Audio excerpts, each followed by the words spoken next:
12ஆம் வகுப்பு பொதுத் தேர்வில் அதிக மதிப்பெண் பெற வாங்கி பயன்படுத்துவீர் சுறா கைடு 2025-26 புதிய பதிப்பு. அதிக பக்கங்கள், அதே தரம், தற்போது குறைந்த விலையில். சுறா கைடு அனைத்து புத்தக கடைகளிலும் கிடைக்கும். குக்கரி சேனலை பார்த்து யார் வேணாலும் சமையல் பண்ணலாம். ஆனா சுவையான சமையல் பண்றது எப்படி? நான் இதயம் நல்லெண்ணெயில சமையல் பண்றேன். ஆஹா ஓஹோன்னு பாராட்டுறாங்க. நீங்களும் இதயம் நல்லெண்ணெயில சமையல் பண்ணுங்க, பாராட்ட வாங்குங்க.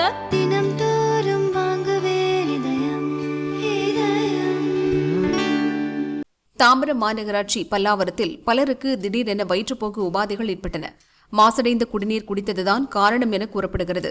இதுபற்றி பேசிய சுகாதார அமைச்சர் சுப்பிரமணியன், குடிநீர் பரிசோதனைக்கு அனுப்பப்பட்டுள்ளதாகவும் இந்த விவகாரத்தில் எதிர்க்கட்சித் தலைவர் பதட்டத்தை கிளப்பி வருவதாகவும் சொன்னார். பல்லாவரம் சட்டமன்ற தொகுதிக்குட்பட்ட காமராஜர் நகர், பல்லாவரம் ஆகிய பகுதிகளிலும், ஆலந்தூர் சட்டமன்ற தொகுதிக்குட்பட்ட மலைமேடு என்கின்ற பகுதிகளிலும் கடந்த 2-3 நாட்களாக அப்பகுதி மக்களுக்கு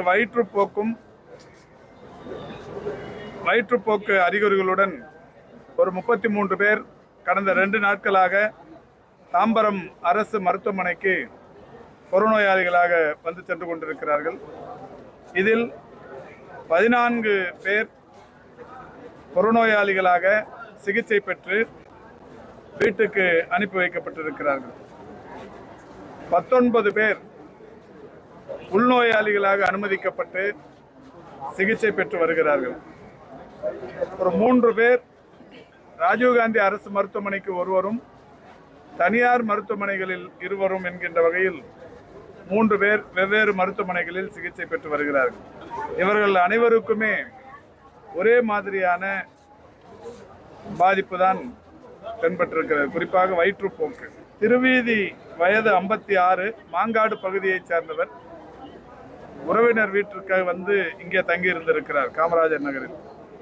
அதேபோல் மோகனரங்கம் வயது 42,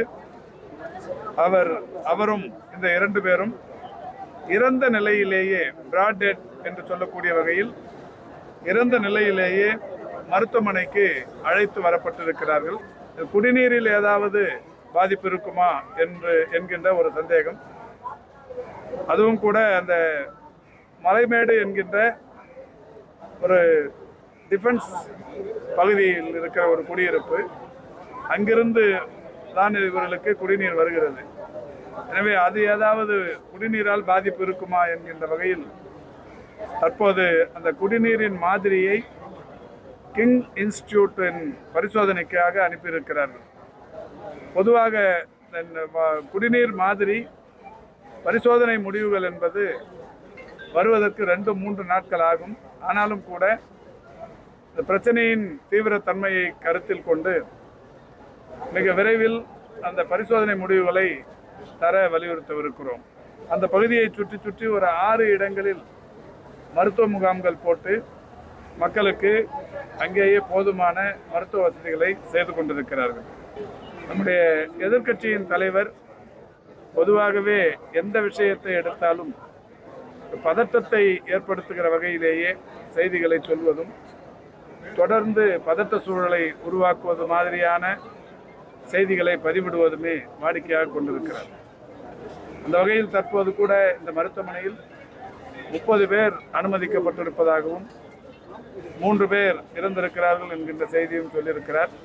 இப்போது இங்கு இருப்பவர்கள் நேரடியாகவே நாங்களும் பார்த்தோம், நீங்களும் பார்த்தீர்கள். 19 பேர் இருக்கிறார்கள் என்பது உண்மை. இந்த இறந்தவர்கள் 2 பேர் இறந்த நிலையில் தான் மருத்துவமனைக்கு அழைத்து வரப்பட்டிருக்கிறார்கள். ஒருவர் படுத்த படுக்கையாக இருக்கிற 88 வயது நிரம்பியவர் ஒருவர் இறந்திருக்கிறார். என்றாலும் இவர்களுடைய இறப்புக்கான காரணம் இன்னும் 2 நாட்களில் பிரேத பரிசோதனைக்கு பிறகும் குடிநீர் மாதிரியின் அந்த ரிசல்ட்டுக்கு பிறகும் நிச்சயம் தெரிய வரும். அதை நாங்கள் பத்திரிகையாளர்களுக்கு செய்தி குறிப்பின் வாயிலாக அறிவிப்போம்.